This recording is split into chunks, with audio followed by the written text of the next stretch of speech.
CPIM സംസ്ഥാന സെക്രട്ടറിയായ MV ഗോവിന്ദനെ കൃത്യമായി പൊളിച്ചെടുക്കാൻ MA ബേബി തയ്യാറെടുത്തിരിക്കുകയാണ്. MV ഗോവിന്ദൻ അടങ്ങുന്ന കണ്ണൂർ ലോബി വലിയ തോതിൽ CPIM നടത്തുന്ന താൻ പോരിമ എന്നേക്കുമായി തൂത്തെറിയാൻ ബേബി പുതിയ നീക്കമാണ് രാഷ്ട്രീയപരമായി നടത്തുന്നത്. നമുക്കറിയാം, CPIM കണ്ണൂർ ജില്ലയിലുള്ള നേതാക്കൾക്ക് ഒരു പ്രത്യേകതരം സമീപനമാണ്. അവരാണ് എല്ലാം എന്നുള്ള രീതിയിലുള്ള ധാർഷ്ട്യവും ധിക്കാരവും നിറഞ്ഞ മനോഭാവമുണ്ട്.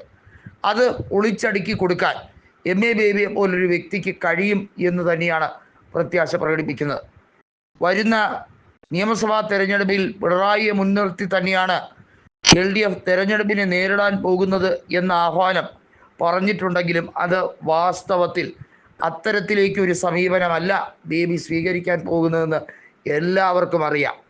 MA ബേബിയെ വർഷങ്ങൾക്ക് മുമ്പ് നാട് കടത്താൻ ശ്രമിച്ച പിണറായിയെയും ടീമിനെയും നിലം പരിശാക്കുക എന്ന ഉദ്ദേശത്തോടെയാണ് അദ്ദേഹം കസേരയിലേക്ക് അമർന്നിരിക്കുന്നത്. പല കണക്കുകളും തീർക്കാനുണ്ട് പിണറായിയോട്. അതെല്ലാം എണ്ണി എണ്ണി പറഞ്ഞു തീർക്കാനാണ് ബേബിയുടെ പുറപ്പാട്. MA ബേബി G സുധാകരനെ കണ്ടതുൾപ്പെടെയുള്ള കാര്യങ്ങൾ മുടിനാരിഴ കീറി പരിശോധിച്ചാൽ അതിൻ്റെ വാസ്തവം ഒളിഞ്ഞു കിടക്കുകയാണ്. CPIM ഓരോ ജില്ലയിലും ജില്ലാ കമ്മിറ്റികൾക്കെതിരെ ശക്തമായി നീങ്ങുന്ന ചില ജനകീയ നേതാക്കളുണ്ട്. അവരുമായി കോർത്തിണക്കി ഒരു ബദൽ സംവിധാനം കൊണ്ടുവരാൻ വേണ്ടിയുള്ള നീക്കമാണ്.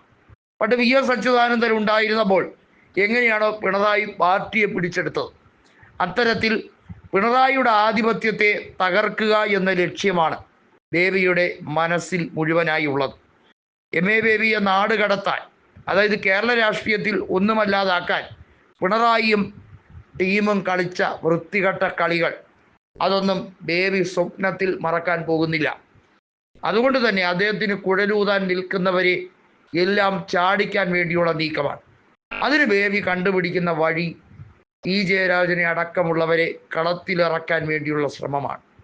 E ജയരാജനെ എങ്ങനെയാണോ തഴഞ്ഞത്, അദ്ദേഹത്തിനെ പോലുള്ളവരെ എന്തിൻ്റെ പേരിലാണ് തഴഞ്ഞത് എന്നുള്ളത് എല്ലാവർക്കും അറിയാം. അത്തരം വിഷയങ്ങൾ ഉൾപ്പെടെ ചർച്ചയാവാൻ പോവുകയാണ്. സംസ്ഥാന കമ്മിറ്റിയിൽ പല നേതാക്കളെയും തഴഞ്ഞത് പിണറായിയുടെയും മരുമകൻ്റെയും ആഗ്രഹപ്രകാരമാണ്. അവരെടുക്കുന്ന തീരുമാനങ്ങൾക്ക് അപ്പുറത്തേക്ക് വ്യതിചലിക്കാൻ, അണുവിട ചലിക്കാൻ ഒരാളെയും അനുവദിക്കില്ല എന്നുള്ളതാണ് അവരുടെ ധാർഷ്ട്യ മനോഭാവം. നിലവിൽ സെക്രട്ടേറിയറ്റ് അംഗത്വം നേടിയെടുത്ത ശൈലജ 27 കൊല്ലത്തെ കാത്തിരിപ്പാണ് സംസ്ഥാന കമ്മിറ്റിയിൽ നടത്തിയത്. ഇത്തരത്തിലുള്ള പല നേതാക്കളും ഉണ്ട്. കേന്ദ്ര കമ്മിറ്റിയിലേക്ക് തിരഞ്ഞെടുക്കപ്പെട്ട പല നേതാക്കളും വാസ്തവത്തിൽ പല നേതാക്കളെയും തഴയാൻ പിണറായി വിജയൻ രഹസ്യമായ ഉത്തരവിടുകയായിരുന്നു എന്നുള്ളത് ബേബിക്ക് നന്നായി അറിയാം. CPIM പോളിറ്റ് ബ്യൂറോയിൽ പിണറായി ഏറ്റവും കൂടുതൽ വിമർശിച്ചിട്ടുള്ള വ്യക്തിയും MA ബേബി തന്നെയാണ്. അതുകൊണ്ട് തന്നെ MV ഗോവിന്ദൻ്റെ കട്ടയും പടവും മുടങ്ങാൻ പോവുകയാണ്.